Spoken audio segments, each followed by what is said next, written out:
Hi all. చాలామంది అడుగుతున్నారు, sir passive income మీద మీరు ఎందుకు వీడియోలు చేయట్లేదు?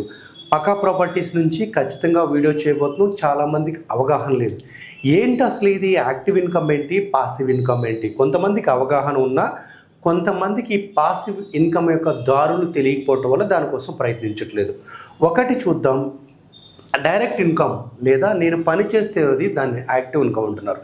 నేను ఒక ఉద్యోగం చేస్తున్నా, పొద్దున్నే లేచి 9 నుంచి 6 వరకు కష్టపడుతున్నా, అవసరమైనప్పుడు ఇంకా ఎక్కువ రోజులు పనిచేస్తున్నాను.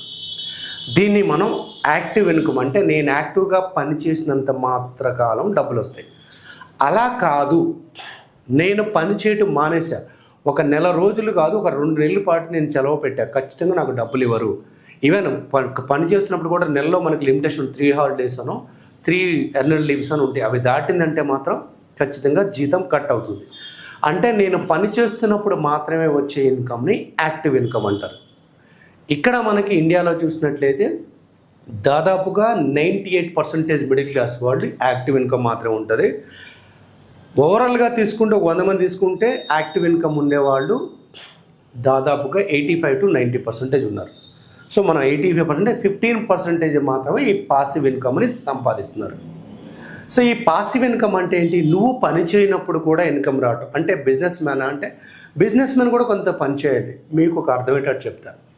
నేను ఒక పుస్తకం రాశాను అనుకుందాం. ఆ పుస్తకం మార్కెట్లోకి వెళ్ళింది, బాగా కొంటున్నాను. నేను పుస్తకం ఒకసారి రాస్తున్నాను. రాసిన తర్వాత అమెజాన్ వాళ్ళకు కిండ్లే వర్షన్కి నేను టైప్ పెట్టుకున్నాను. ఎవరు ఆర్డర్ పెట్టినా ఆ పుస్తకాన్ని ప్రింట్ చేసి కొన్న ప్రతిసారి కొంత పర్సంటేజ్ ఇన్కమ్ నాకు వస్తుంది. అది పాసివ్ ఇన్కమ్. అంటే నేను ఒకేసారి పనిచేసా, లాయల్టీ, ఆ రాయల్టీ కింద నాకు ప్రతిసారి డబ్బులు వస్తుంది. ఎండమూరి వీరేంద్రనాథ్ గారు విజయానికి 5 మెట్లు అని 90sలో రాశారు. అది కొన్ని లక్షల కాపీల్లో అమ్ముడుపోయింది. ఆయన రాసింది ఒకసారైనా ఇప్పటికీ మీరెళ్ళి ఒక బుక్ స్టాల్లో విజయానికి 5 మెట్లు అనే బుక్ కొన్న ప్రతిసారి కొంత పర్సంటేజ్ ఆయనకి వెళ్తుంది. అంటే ప్రతి కాపీ మీద కొంత అమౌంట్ వెళ్తుంది. ఇది ఒకటి. రెండోది, మీరు ఒక వీడియో తీశారు, ఆ వీడియో యూట్యూబ్లో పెట్టారు. ప్రతి నెల కొంతమంది వ్యూవర్స్ చూస్తున్నారు దానివల్ల కొంత ఇన్కమ్ వస్తుంది.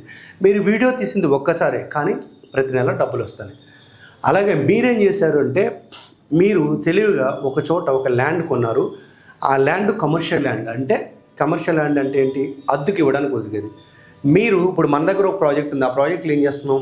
75 లక్షలు మనం అంటున్నాం. 75 లక్షలు పెడితే ఒక 1000 స్క్వేర్ ఫీట్ ఇస్తున్నారు. మీకు 1000 స్క్వేర్ ఫీట్ ఇస్తున్నారు.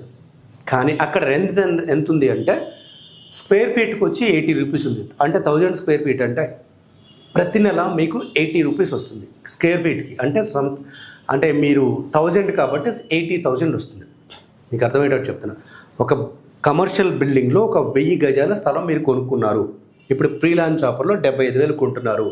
అది కరెక్ట్గా 2 years తర్వాత ప్రాజెక్ట్ అయిపోతుంది. రెరా ప్రకారం వాళ్ళు 2 yearsకి అవ్వకపోయినా ప్రతి నెల మీకు రెంట్ ఇవ్వాలి. ఎంత ఇస్తున్నారు? గజానికి 80 రూపాయలకి అడిగి ఇస్తున్నారు. అంటే మీరు 75 లక్షలు పెట్టిన తర్వాత, ఈ కన్స్ట్రక్షన్ అయిన తర్వాత ఆ ప్రొడక్ట్ కాస్ట్ వచ్చి, ఆ స్థలం కాస్ట్ వచ్చి 15, ఈ 75 లక్షల నుంచి 1,50,00,000 అవుతుంది. ఎందుకంటే అక్కడ గజం 15 లక్షలు కాబోతుంది. వర్స్ట్ కండిషన్ వేసుకున్న 1,20,00,000 అవుతుంది. ల్యాండ్ కాస్ట్ పెరిగింది. మీరు ఆ ల్యాండ్ అలా ఉంచుకున్నారు. అంటే ఆ కమర్షియల్ స్పేస్ అలా ఉంది. ఆ 1000 గజాల స్థలం వల్ల మీరు చేస్తుంది ఏంటంటే, ఆ చదరపు అడుగుల స్థలం వల్ల ప్రతి నెల 80,000 వస్తుంది. అంటే మీరు ఒక్కసారి ఇన్వెస్ట్ చేశారు, ప్రతి నెల డబ్బులు వస్తున్నాయి. సరే, ఇందులో కొంచెం రిస్క్ ఉంది. రిస్క్ ఏం లేదండి. ఒకవేళ ఎవరైనా ఖాళీ చేసి ఇంకొక టెనెంట్ వచ్చేసరికి టైం పడుతుంది. బట్ కమర్షియల్ స్పేస్లో ఖాళీ అవ్వకముందే, ఎందుకంటే 6 నెలలు అడ్వాన్స్ ఉంటుంది కాబట్టి, 6 నెలలు ముందే చెప్తాడు కాబట్టి, ఒకళ్ళు వెళ్ళే లోపల ఇంకొకళ్ళు దొరుకుతారు. ఇది కూడా ఇండైరెక్ట్ ఇన్కమ్ లేదా పాస్. అంటే మీరు పని చేయట్లేదు, మీ డబ్బులు మీకోసం పనిచేస్తే మీకు డబ్బులు వస్తున్నాయి. సో ఒకటి చెప్పాను, బుక్స్ రాయటం, వీడియోస్ తీయటం, ఫిక్స్డ్ ఇన్కమ్ ఇచ్చే ల్యాండ్స్ మీద ఇన్వెస్ట్ చేయటం. అలాగే మీకు ఒక టాలెంట్ ఉంది. ఆ టాలెంట్ని వాడుతూ మీరు వీడియోస్ చేయొచ్చు, లేదా ఇంకేదైనా చేయొచ్చు.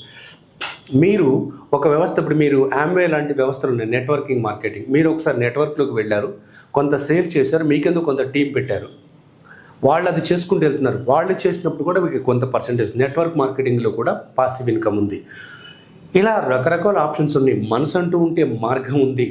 అలా కాకుండా మన ఇంట్లో కూర్చొని వీళ్ళని తిడుతూ, వాళ్ళ మీద వీళ్ళని కంపేర్ చేసుకుంటూ, నా జీవితం ఇలానే ఉంది, నాకు డబ్బులు రావట్లేదు అంటే అది ఖచ్చితంగా తప్పు అవుతుంది. ఫైనాన్షియల్ లిటరసీ అంటున్నారు ఇప్పుడు. అంటే ఆర్థికానికి సంబంధించిన సమాచారం ఎంత ఎక్కువ ఉంటే ఆర్థికంగా మీకున్న వనరులు ఏంటో మీకు తెలుస్తుంది. ఆర్థిక ఇబ్బందులు లేకుండా ఆదాయం పెంచుకునే మార్గాలు మీకు ఖచ్చితంగా తెలుస్తాయి.